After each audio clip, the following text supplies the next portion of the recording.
Welcome back to Good Distinctions. I'm your host, Will Wright, and joining me today is Father Michael Brisson of the Legionnaires of Christ, and he is the author of Death in Black and White, a new novel from Ignatius Press. Father Michael, welcome.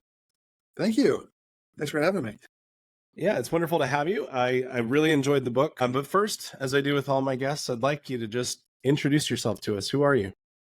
Okay. My name is Father Michael Brisson. I am a priest of the Congregation of the Legionaries of Christ. I was born in Connecticut, South Windsor, joined the seminary at a young age of 18. Then have been, since it's an international order, I've been kind of all over the world since then. I started out in Connecticut, as I said, for like 3 months, and then I was sent to Mexico for 2 years, learned Spanish, learned how to eat tacos, good tacos. And then I was spent some time in New York studying, and then in Rome. And I was ordained in 2009. I worked in the New York area basically as a retreat master, as spiritual director, and worked with Regnum Christi, which is apostolic movement. And then eventually was put into more administrative roles as a sort of chief of staff of our provincial superior in the United States. And then more recently in 2020, I was elected to our general council, which is every major superior, every head of a congregation has a council. It's sort of like his board. So I'm on the board, and I also oversee priestly life for our congregation. So that means everything that has to do with helping our priests be happy, healthy, and holy. And so I try to foster initiatives that do that. And I also oversee our personnel assignments. So it's kind of like HR for priests, if you will. So that's me in a nutshell. Great. Well, it seems like you've had a lot of experience in different areas, and that's always a good thing to draw from when you're writing a book like this. I'm going to try really hard during our conversation to not give away anything because, like I was saying before we started recording, I'm not one to pick up a fiction book and read it and enjoy it fully. There's a handful of books I like that are new. I love Lord of the Rings. I love anything Chesterton wrote, C.S. Lewis. Like that time period's probably my favorite. But as far as, I don't know, recent texts, I like Michael Crichton. I like stuff like that, like kind of sci-fi drama.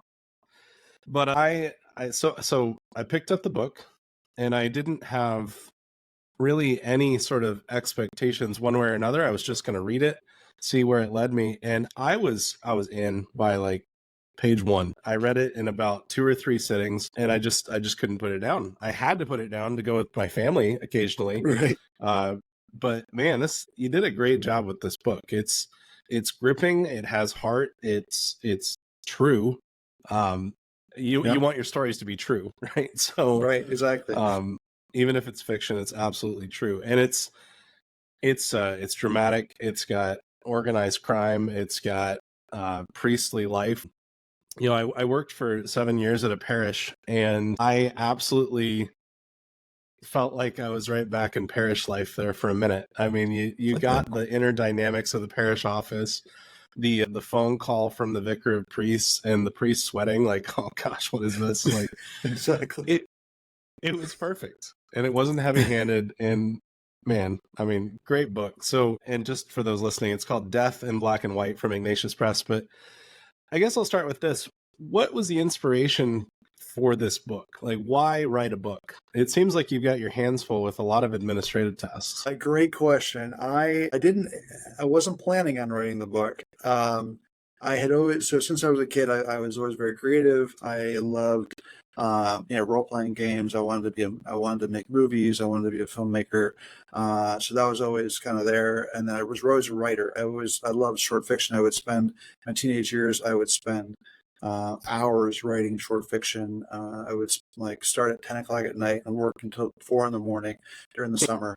Which, most kids, I don't know what they would be doing. Teenagers would be doing at that hour, but I was doing that. And so it was always there. And then I joined the seminary, and I kind of thought there was a lot of things I'd have to give up.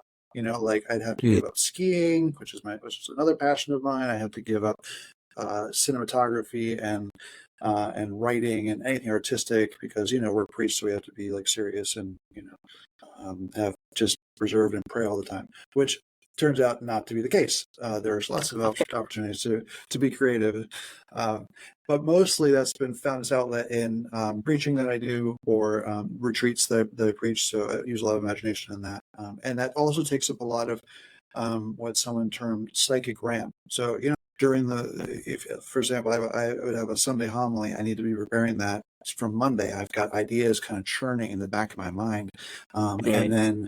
And so everything's kind of relating to that. Well, once I was put in an administrative role, I didn't have those talks and Sunday homilies to prepare as much. I do still do a bit of that, but it's not like every single week, right? So I could use that sort of backspace in the back of my mind to start dreaming of ideas for a story. So that's there. The other thing is I was kind of challenged by two of my confreres. We were at dinner one night, and one of the fathers is an author. He's written several books, and he said, "Hey, so you write really well. Why don't you write a book?" I kind of hemmed and hawed, and I was like, "I don't know. I'll think about it." And so I'm back to eating my pork chops, and he kept insisting. And then the other priest was like, "Yeah, you should write. You have a gift." And that's where my conscience came in, and it was like, okay, if I've got a gift, I should be using it. And I'm not, at least not to that degree. But I'm not going to write a spiritual book because so much has been said. I haven't read enough yet. Yes, I've studied theology. I have a master's degree in philosophy. I've read a lot of theology or spiritual stuff, but I just don't feel like that's what God's calling me to do. And also, I've got a full-time role that I don't have extra time. So it has to be something that's going to keep me motivated. So I had the one day a week that I have a little bit of free time. I just started dabbling. The idea was to write a few vignettes of my life as a priest, or either stories like that I'd lived, because every priest has a million stories, because we just get thrown in these situations that are unbelievable. And either my story or friends' stories. And so I wrote one, and then I wrote a second one, and they turned out to be connected.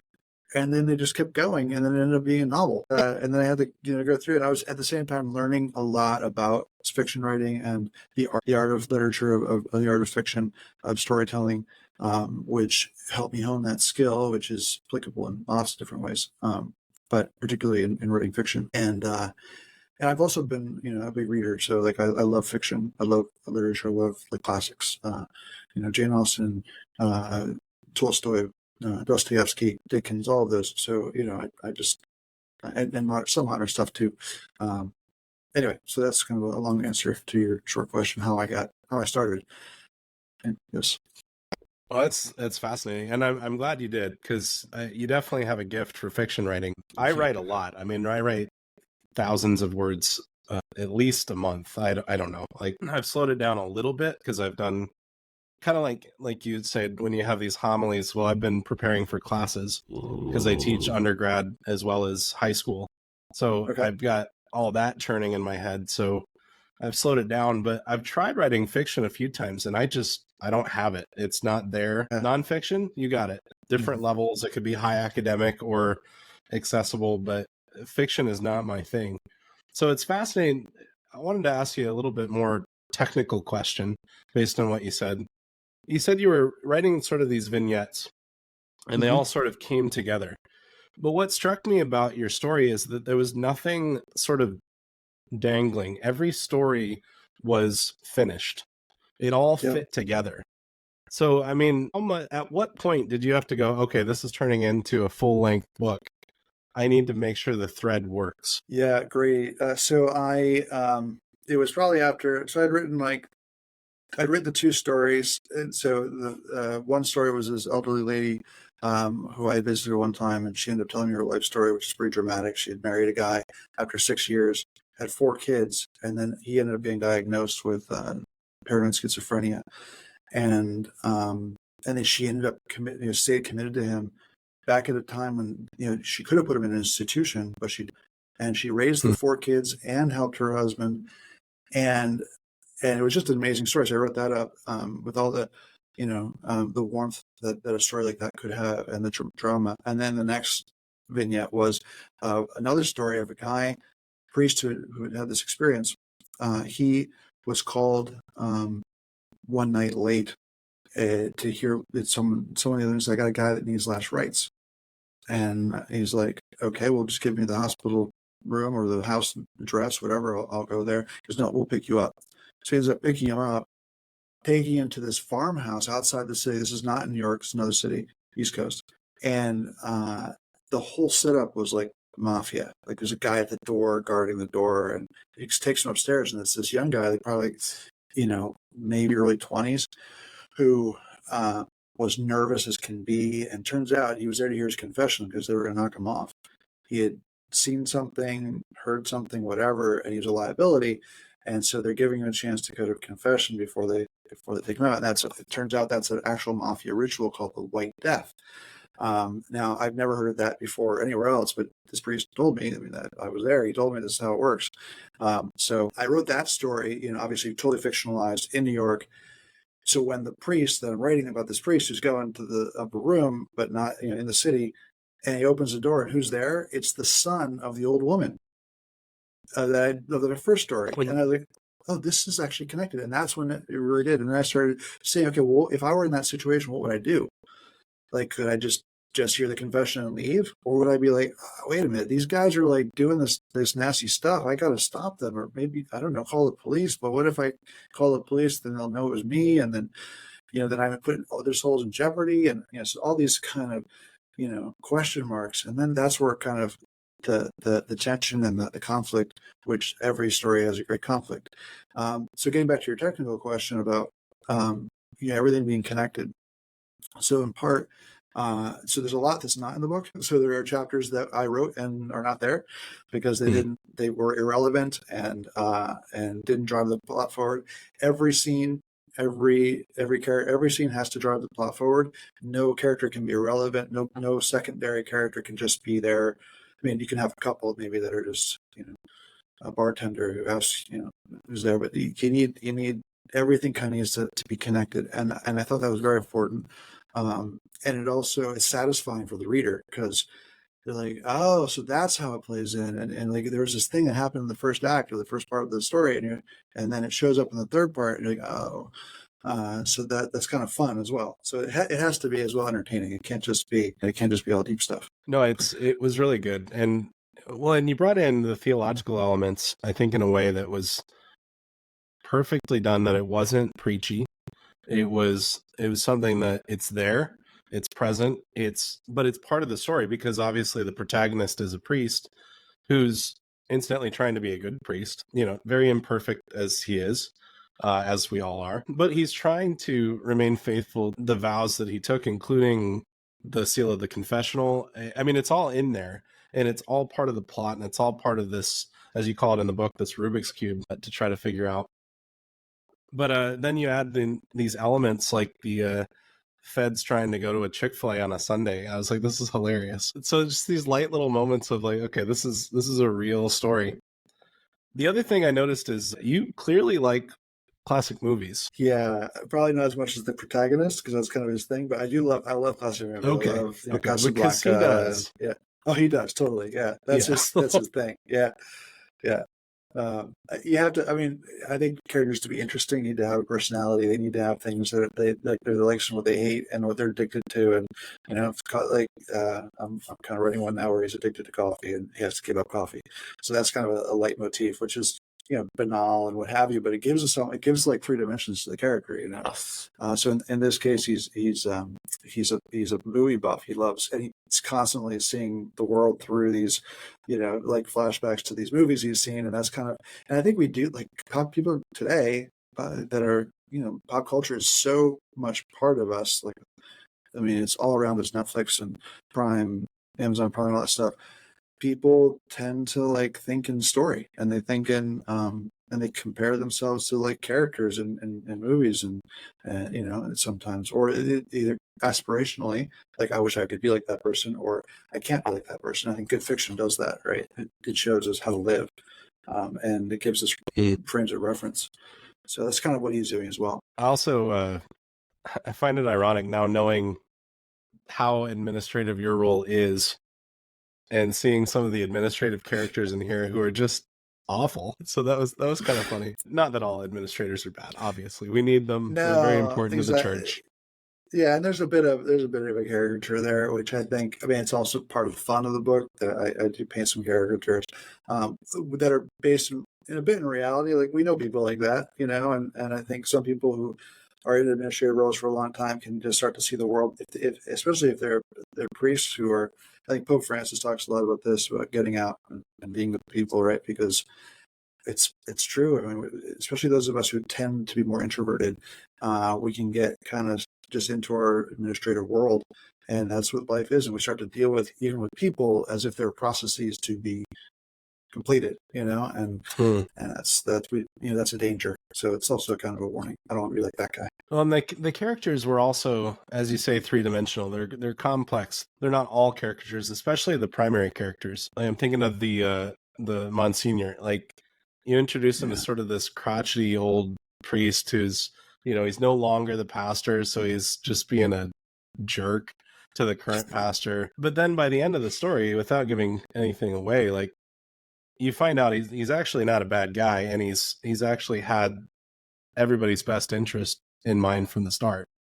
So it's this, but the way that you do it's very nuanced. yeah. Thank you. I try to do that because people they're neither black nor white, and we like to put people in boxes. We like to say this guy's good, this guy's bad. I remember when I was studying philosophy, it was typical you stick, all certain philosophers in the bad box. You have Nietzsche and Marx and etc. in the bad box, and you have Thomas Aquinas and Jacques Maritain in the good box, right? And okay, their thinking is yes, there's there, but no, I mean that's not how people are.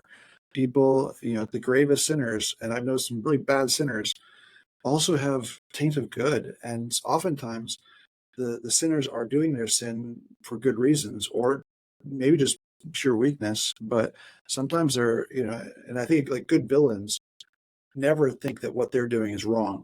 They're in fiction, Hmm. they think what they're doing is good. It's at least good for them. If it's not good for society, it's good for them. And so they see that there's a reason why there's always a reason why they're doing things. So everybody should have character flaws because everyone does. Real people have character flaws. We all have our weaknesses, but they also have redeeming qualities as well. And so when you're I think when you're writing fiction, it's sort of like when you're editing photos, you want to turn up the contrast a bit, and you want some of those things to come out and be more present so you can see them.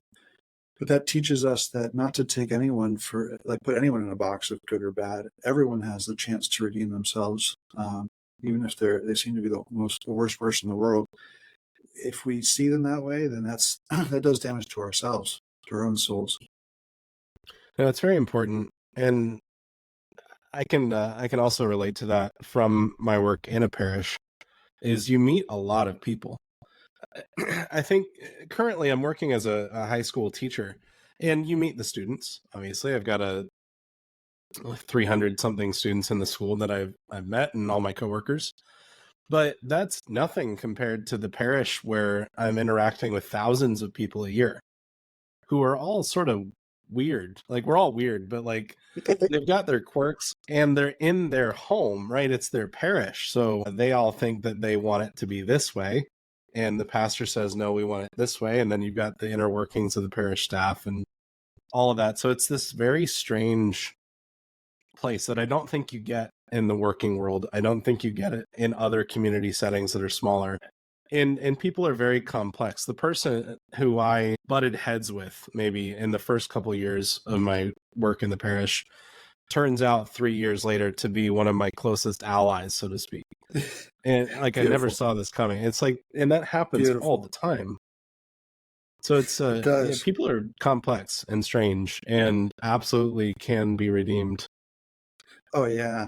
Um, I spent some of my summers when I was in formation. So as a religious order, we live off of donations. I mean, we have a lot of schools and universities and stuff in other countries, and that in some countries that actually gives you revenue and helps you to support yourselves. But like especially in the United States, everything we do requires us to raise money. So in the summertime, uh, they would give me and another brother, we were brothers before we were priests, right? And they give us a list of people who had donated through the mail and with their name and their phone number and their address. And so we would go out and we would call these people up and we would just go and visit them And to be able to go and just sit on a couch with a cup of coffee and listen to people's stories was so enriching. Like I learned so much about humanity, about people's.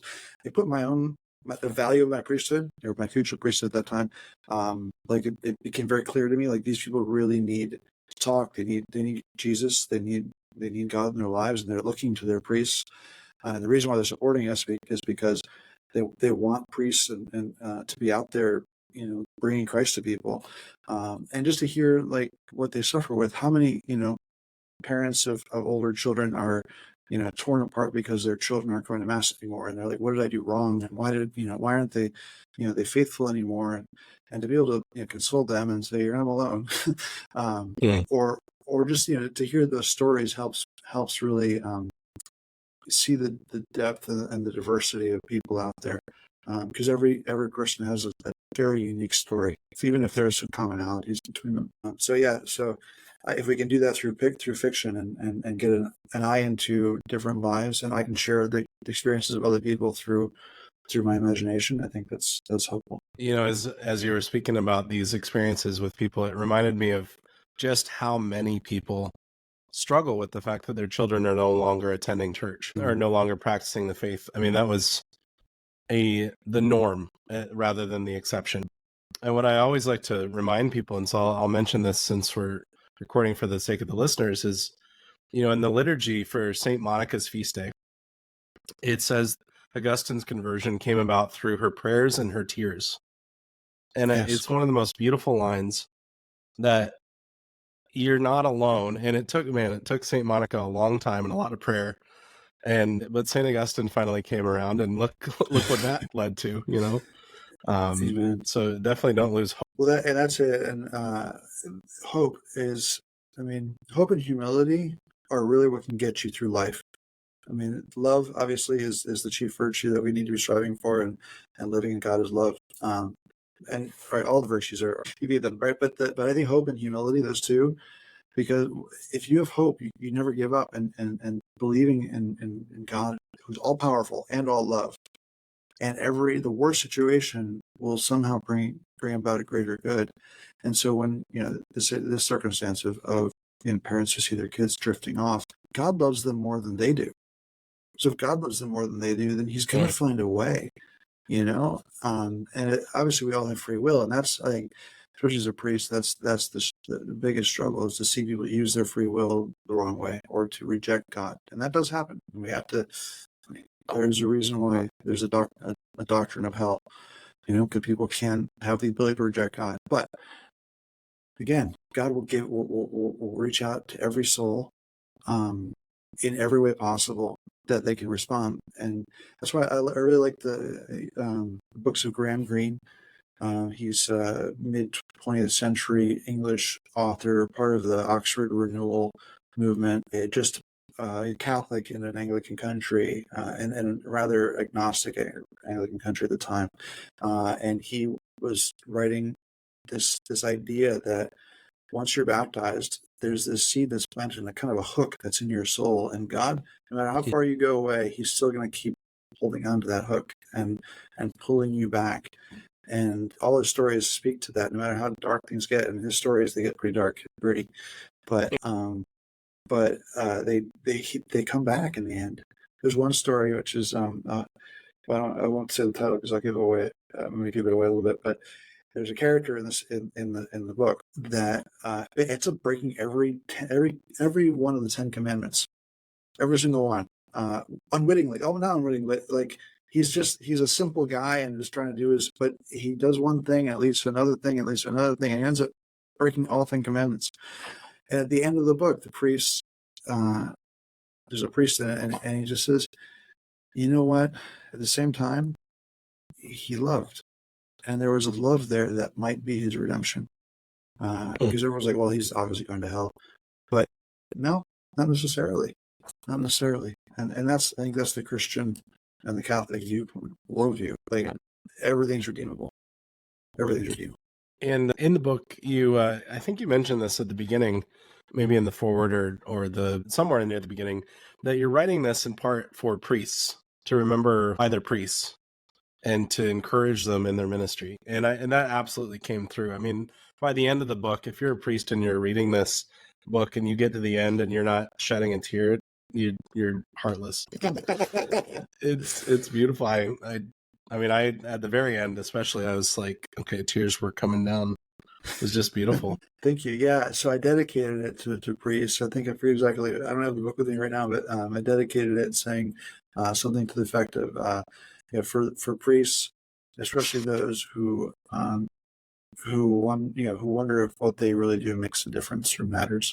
And that was, and it's true, because I think a lot of priests, when we're first ordained, it's like miracle after miracle. Like, it's constant. I mean, it's like people come to confession and you end up saying things to guide them in confession. Like, where did I come up with that? It just happens. The Holy Spirit's using you, or puts you, like, the number of times I've heard confessions on flights or in airports or just random places, for a soul that was in need, has the courage to see the collar and come to the priest and ask for it, which takes a lot of guts, and just to be Jesus to them and listen to them and console them with Jesus' mercy. That in itself is a miracle. But the Eucharist that we celebrate every day is a miracle. I mean, Jesus coming down into the bread and wine and becoming present truly is a miracle. And then different things that he uses. But after a while, you gotta get used to living in a miracle, and you kind of it's like, oh yeah, it's another day in the job. And then you see all the people that reject, as I've said before, reject God's grace, or you reach out to them and they convert, or they start to convert, and then they fall away again, and you're like, and they're frustrated with themselves, and you're frustrated because you can't do anything for them, or not enough. You don't have a magic wand to make all their problems go away. You don't have a mirror to show them like what they're doing so they can see themselves and what you see. You wish that you had that, and you don't. So there's an element of frustration in that, which calls us back to hope, right? Calls us back to and humility of, I'm not here to save the world. I'm here to help Jesus do that, right? He's going to use me and save maybe one soul. And I think that's part of the point of the book, is that his priesthood was really worth it if it was for that one soul that gets saved. And I mean, and I think that's the attitude. So again, priests can get into discouraging moments and feel like no matter how hard they work and how many sleepless nights there are, they're just not able to keep up with all the need. And so let's take a step back and realize that it's Jesus who's going to save the world, and then I'll just help him the best I can, and be satisfied with that. Be humble enough to be, okay, I did my part, whatever it was. Well, it's especially poignant today when you've got a pastor of a parish of 5,000 families, and he's got one retired priest and an associate who maybe is active or not, depending. That's so tough. I mean, because you want to do everything, but you can't. Yep. And so I've seen priests react in different ways. I've seen them completely burn out and have to take a 6-month sabbatical. I've seen them withdraw from everyone and everything. I've seen them, every human response imaginable. And it's so disheartening to see, but it's understandable. But I think what you're offering here is the way out, that idea of hope and humility, that this isn't all on me.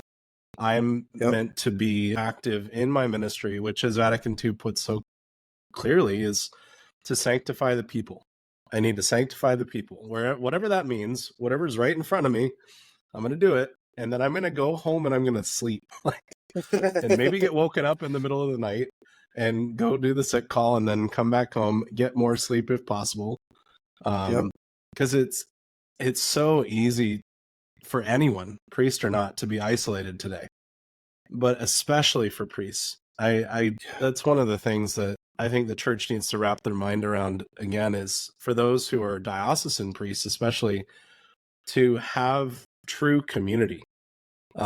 Not just these rectories that are isolated, but maybe have like a priest home for a deanery, if that's possible. I don't know what the answer is. Well, yeah, that's community. a big, it's a big topic. So I live in community. I'm a religious priest, so I have that benefit. But community takes work, and it takes you gotta give of yourself, and and when you're giving yourself all day to your parish, then to come home, you kind of want to just like, all right, leave me alone. I want to just kind of veg and like disappear. And nope, you got it's in like any father, right? Any husband.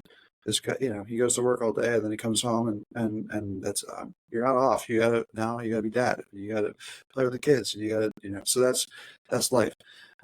It's vocation, right? That's what we're called to.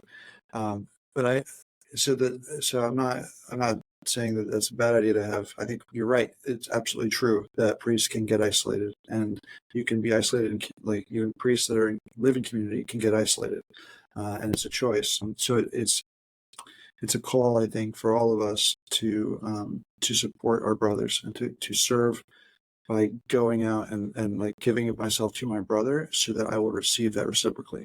Because if I give, he'll give, and we'll both be supporting each other, just like in a good, healthy family. Spouses support each other, and they're a team, and they're fighting together, and they're trying to do to raise their family as a team. We got to do the same thing in priestly life. I know a lot of priests that have great priestly friendships and fraternal friendships, and they look for it, and they have their night where they just go with their priest friends and they just spend that time with them, or they have prayer groups that they're part of, or they have healthy relationship with good solid Catholic families, where who are a support to them. We all need friends, and we all need that support. So the danger of isolation is absolutely there, and one of the biggest dangers for grace. But the opportunities should also be there. Well, and for the lay people listening, if you complain to your priest every day, knock it off.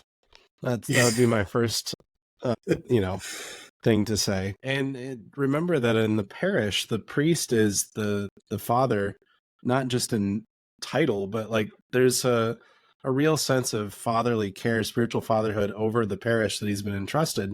So honor your father and give some respect. It doesn't mean priests are right all the time. Obviously, they're not. And I've seen both sides of that as a layperson in the pew and as someone who works on the parish staff. Even the best pastor isn't right all the time.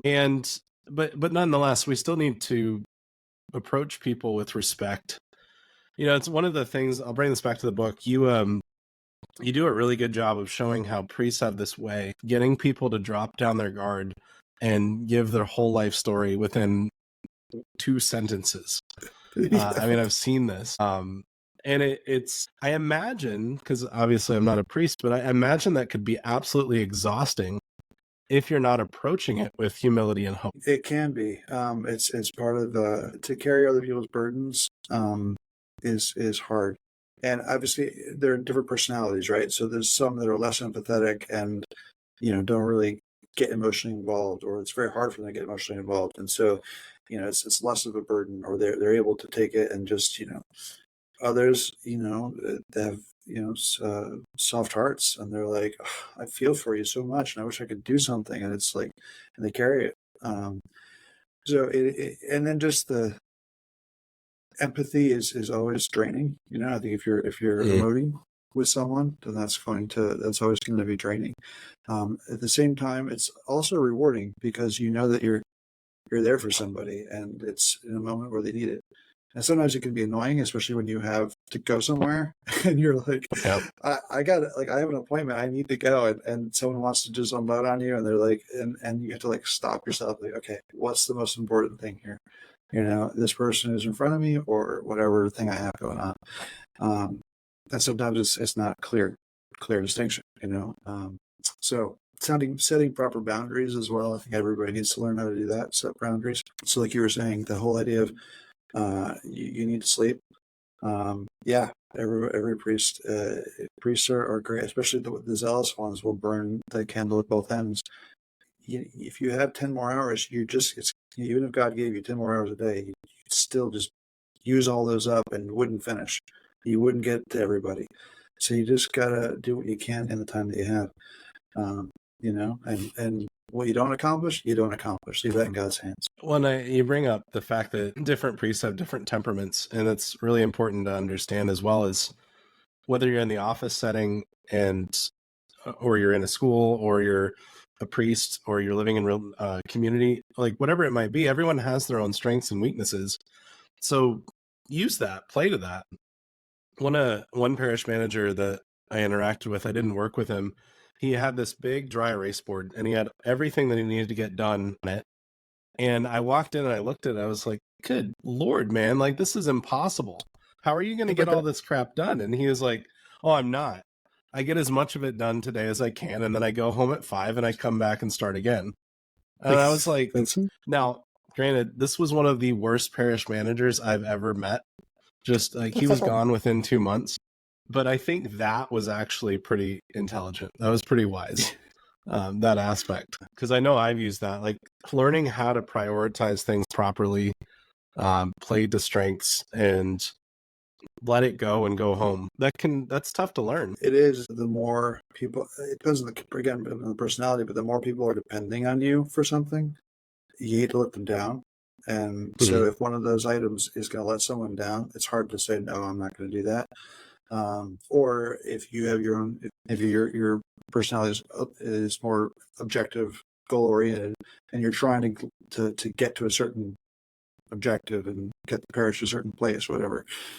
And you know that some of those items are crucial to do that, so you're going to spend the extra time because you want to achieve that.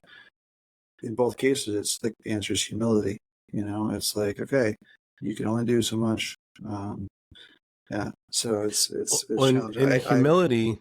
Humility paired with magnanimity, right? Like you got to find the people around you who you can delegate to. Agreed, and trust that even if they don't do it the way you would do it or perfectly, which I think is always that's for some of us. We have a hard time delegating because it's they're just not going to do it right. I just know they're not going to do it right. Like no, it's fine. It doesn't do it your way. But yeah. Well, Father, it's been a great conversation. I love the book. Do you have any final thoughts that you'd like to share with the listeners? Other than, I'm going to go ahead and say everyone should go buy the book. Ignatius Press, Death in Black and White, a novel by Father Michael Brisson. Seriously, like, buy this book, read it, love it, give it to your friends and family. Christmas is still a ways away, but maybe order like 20 copies and just have them ready for gifts. Oh, yeah, there you go. And it's also it's a good beach read. It is. It was a good beach read. So any final thoughts?